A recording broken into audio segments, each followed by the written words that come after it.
দৈনিক সমকালের প্রধান শিরোনাম, কম গুরুত্বপূর্ণ সুপারিশ বাস্তবায়নে বেশি ঝোঁক। এই খবরে বলা হচ্ছে, জনপ্রশাসন সংস্কার কমিশনের 208 সুপারিশের মধ্যে মাত্র 18টি বাস্তবায়নের উদ্যোগ নিয়েছে সরকার, এবং আশু বাস্তবায়নযোগ্য হিসেবে হাতে নেওয়া এই 18টি সুপারিশের মধ্যে কম গুরুত্বপূর্ণ অনেক প্রস্তাবও আছে। সমকালের অন্য আরেকটি খবর, প্রকৌশল শিক্ষার্থীদের শাটডাউনের ডাক। এই খবরে সমকাল বলছে, 3 দফা দাবি আদায়ে আন্দোলনরত প্রকৌশল শিক্ষার্থীদের সঙ্গে গতকাল পুলিশের সংঘর্ষ হয়েছে এবং রাজধানী শাহবাগ থেকে যমুনার দিকে যাওয়ার সময় পুলিশ লাঠিচার্জ এবং জলকামান ব্যবহার করে। এছাড়া শিক্ষার্থীদের অবরোধের কারণে তীব্র যানজট এবং ভোগান্তি হয়েছে, এমনটা বলছে সমকাল। এই খবরের সাথে সাথে জলকামান ব্যবহারের একটি ছবিও সমকাল ছাপিয়েছে। দায়মুক্তি নয়, মামলায় আসামি হচ্ছেন 33।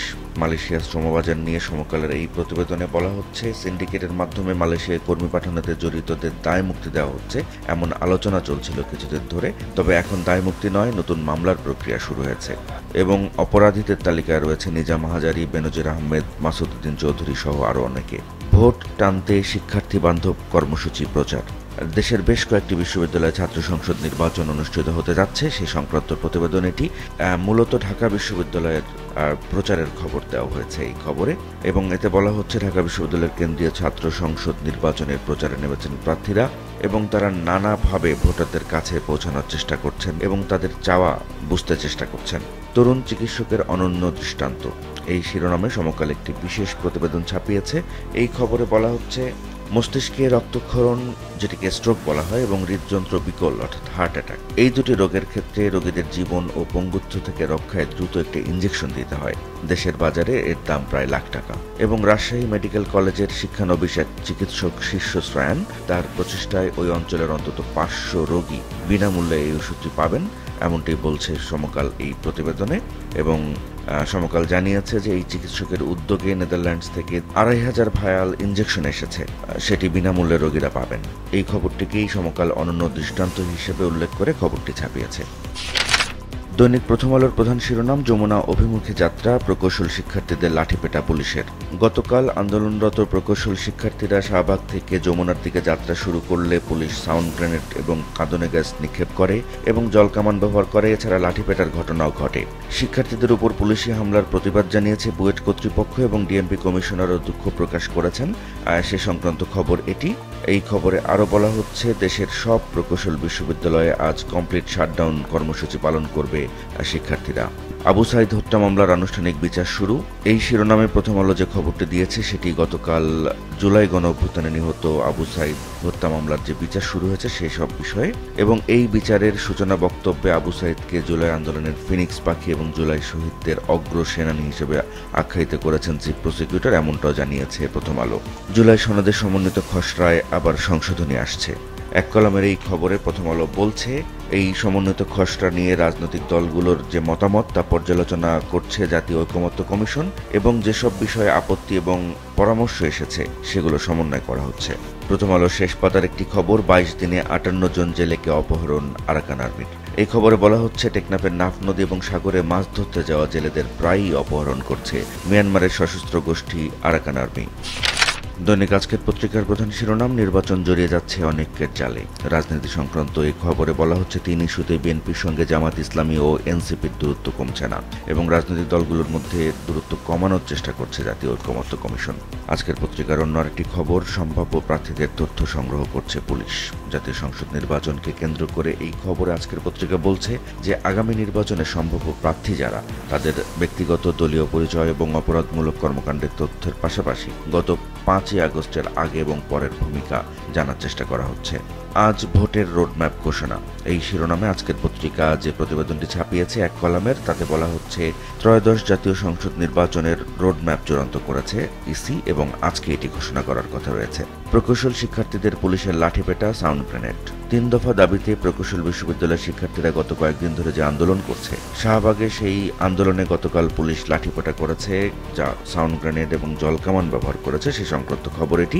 এই খবরে আরও বলা হচ্ছে, শিক্ষার্থী পুলিশ সহ এসব ঘটনায় আহত হয়েছে অর্ধশতাধিক এবং এসব দাবির যৌক্তিকতা পরীক্ষা নিরীক্ষা করে সুপারিশ প্রণয়নের জন্য কমিটি গঠন করেছে সরকার। এবং রাতে ডিএমপি কমিশনার শাহবাগে গিয়ে দুঃখ প্রকাশ করেছেন এবং তারপর শিক্ষার্থীরা রাস্তা ছেড়েছে, এমনটা বলা হচ্ছে এই খবরে। ডাকসু এবং রাকসু নির্বাচনকে কেন্দ্র করে আজকের পত্রিকা দুটি খবর ছাপিয়েছে পাশাপাশি। একটির খবরের শিরোনাম রুমমেটকে জখম করে কারাগারে ভিপি প্রার্থী জালাল। এটি ঢাকা বিশ্ববিদ্যালয়ের ডাকসুর ভিপি প্রার্থী জালাল। তিনি গত পরশু রাতে তার রুমমেটকে ছুরিকাঘাত করেন বলে অভিযোগ উঠেছে এবং তার বিরুদ্ধে মামলার পর তিনি এখন কারাগারে রয়েছেন। আর রাকসু নির্বাচনকে কেন্দ্র করে আজকের পত্রিকার যে খবর তার শিরোনাম একদিনে দুবার ভোটের তারিখ পরিবর্তন। এই খবরে বলা হচ্ছে রাজশাহী বিশ্ববিদ্যালয়ের ছাত্র সংসদ নির্বাচনের তারিখ 9 ঘন্টার ব্যবধানে দুইবার পরিবর্তন করা হয়েছে। আজকের পত্রিকার শেষ পাতার খবর হুমকিতে ফসলি জমি নদী। এটি পঞ্চগড় থেকে পাঠানো প্রতিবেদন। এই খবরে বলা হচ্ছে পঞ্চগড়ের তেঁতুলিয়া উপজেলার বিভিন্ন এলাকায় দিনরাত চলছে অবৈধ ড্রেজার মেশিন। সিলেটে বালু পাথর তোলা, পরিবহন ও বিক্রি নিষিদ্ধ। এই শিরোনামে যে খবর তাতে বলা হচ্ছে সেখানে লুট করা সাদা পাথর ফেরত দিতে প্রশাসনের দেওয়া 3 দিনের আলটিমেটাম শেষ হয়েছে। এই আলটিমেটামের শেষের দিনে জানানো হয়েছে আইনানুগ ব্যবস্থা নেওয়ার প্রক্রিয়া শুরু হয়েছে। অন্য আরেকটি খবরে আজকের পত্রিকা জানাচ্ছে ভিকারুন্নেসার বরখাস্ত শিক্ষিকাকে পুনর্বহালের দাবিতে বিক্ষোভ। এই খবরে বলা হচ্ছে হিজাব পড়তে বাধা দেওয়ার অভিযোগ তুলে যে শিক্ষককে বরখাস্ত করা হয়েছে সেই অভিযোগের সুষ্ঠু তদন্ত এবং অপপ্রচারকারীদের শাস্তির দাবিতে বিক্ষোভ হয়েছে। দৈনিক কালের কণ্ঠের প্রধান শিরোনাম গুমের সর্বোচ্চ শাস্তি মৃত্যুদণ্ড। এই খবরে কালের কণ্ঠ বলছে এ সংক্রান্ত নতুন অধ্যাদেশ আসছে। অন্য একটি খবরে কালের কণ্ঠ বলছে অবরোধ সংঘর্ষে উত্তাল শাহবাগ। গতকাল প্রকৌশল বিশ্ববিদ্যালয়ের শিক্ষার্থীদের অবরোধে শাহবাগ অচল ছিল কার্যত এবং সেখানে পুলিশের সাথে তাদের সংঘর্ষ হয়েছে। পুলিশ জলকামান, টিয়ার গ্যাস, লাঠিচার্জ করেছে। সে সংক্রান্ত খবর দিয়েছে কালের কণ্ঠ এবং এ সংক্রান্ত একটি ছবিও ছাপানো হয়েছে। নির্বাচনের রোডম্যাপ ঘোষণা আজ। এই শিরোনামে কালের কণ্ঠের যে প্রতিবেদন তাতে বলা হচ্ছে ত্রয়োদশ জাতীয় সংসদ নির্বাচনের কর্মপরিকল্পনা বা রোডম্যাপ আজ ঘোষণা করবে ইলেকশন কমিশন। নির্বাচন বানচাল করতে নিত্য নতুন দাবি তোলা হচ্ছে।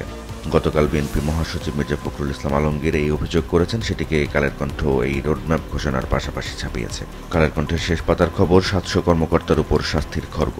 এটি এনবিআর সংক্রান্ত খবর এবং এই খবরে বলা হচ্ছে আন্দোলনে যুক্ত থাকার অভিযোগে আয়কর এবং কাস্টমস ক্যাডারের 4 শীর্ষ কর্মকর্তাকে বাধ্যতামূলক অবসরে পাঠানো হয়েছে এবং চাকরির বয়স 25 পেরোলে বাধ্যতামূলক অবসর, শাস্তির কম হলে সাময়িক বরখাস্ত, আবার পছন্দের কেউ হলে গ্রাম থেকে শহরে বদলি, অপছন্দের তালিকায় পড়লে প্রত্যন্ত এলাকায় বদলি, এরকম নানান অভিজ্ঞতা হয়েছে 690 জন শীর্ষ কর্মকর্তার। ভিকারুন্নেসা শিক্ষার্থীদের বিক্ষোভ, আপা হিজাব নিষেধ করেননি, সঠিকভাবে পড়তে বলেছিলেন। এই শিরোনামে কালের কণ্ঠ যে প্রতিবেদনটি ছাপিয়েছে সেটি ভিকারুন্নেসা স্কুলের হিজাব সংক্রান্ত বিতর্ককে কেন্দ্র করে। এই খবরে বলা হচ্ছে অভিযুক্ত শিক্ষিকা যাকে বরখাস্ত করা হয়েছে ফজিলাতুন নাহার, তার পক্ষে অবস্থান নিয়ে বিক্ষোভ করেছেন শিক্ষার্থীরা। দৈনিক যুগান্তরের প্রধান শিরোনাম শাহবাগ থেকে যমুনা রণক্ষেত্র। এটি গতকাল প্রকৌশল শিক্ষার্থীদের লং মার্চ টু ঢাকা কর্মসূচিকে ঘিরে যুগান্তরের প্রতিবেদন। এই খবরে বলা হচ্ছে পুলিশ প্রকৌশল শিক্ষার্থী সংঘর্ষ, ধাওয়া পাল্টা ধাওয়া, লাঠিচার্জ, সাউন্ড গ্রেনেড নিক্ষেপ, টিয়ারশেল নিক্ষেপ, জলকামান ব্যবহার এবং এসব ঘটনায় আহত হয়েছে অর্ধ শতাধিক। আচরণবিধি লঙ্ঘন নিয়ে পাল্টাপাল্টি অভিযোগ। ডাকসু নির্বাচনকে কেন্দ্র করে যুগান্তরের প্রতিবেদনের শিরোনাম এটি। এই খবরে বলা হচ্ছে প্রচারের দ্বিতীয় দিনে আচরণবিধি লঙ্ঘনের অভিযোগ করেছেন একাধিক প্রার্থী। শিক্ষাঙ্গনে ছাত্র সংসদ নির্বাচনের যে তোড়জোড় চলছে বেশ কয়েকটি বিশ্ববিদ্যালয়ে, সেই সংক্রান্ত আরেকটি প্রতিবেদন করেছে যুগান্তর। এই প্রতিবেদনের শিরোনাম সংসদ নির্বাচনের আগেই তারুণ্যের ভোটের মহড়া। দৈনিক কালবেলার প্রধান প্রতিবেদন বই ছাপার কাজ যাচ্ছে বিদেশিদের হাতে। এই খবরে বলা হচ্ছে বিনামূল্যে পাঠ্য বই ছাপানো নিয়ে নানা বিতর্কের পর দেশীয় প্রেস মালিকদের সিন্ডিকেট ভাঙতে, বই ছাপাতে আন্তর্জাতিক দরপত্র করার সিদ্ধান্ত নিয়েছে সরকার। সব প্রকৌশল বিশ্ববিদ্যালয়ে আজ কমপ্লিট শাটডাউন।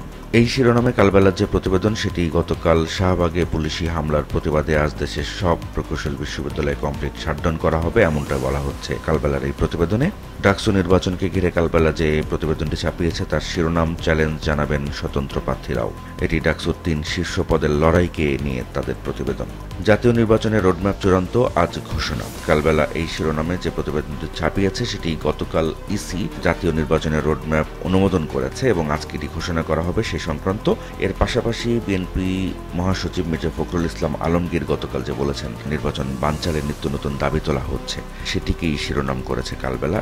কালবেলার শেষ পাতার খবর 160 কোটির সড়ক 5 বছরে অচল। এটি খুলনা সাতক্ষীরা মহাসড়ক নিয়ে পত্রিকাটির প্রতিবেদন। আরেকটি খবরে কালবেলা জানাচ্ছে মব থেকে বাঁচতে স্কুল ছেড়ে পালালেন প্রধান শিক্ষক।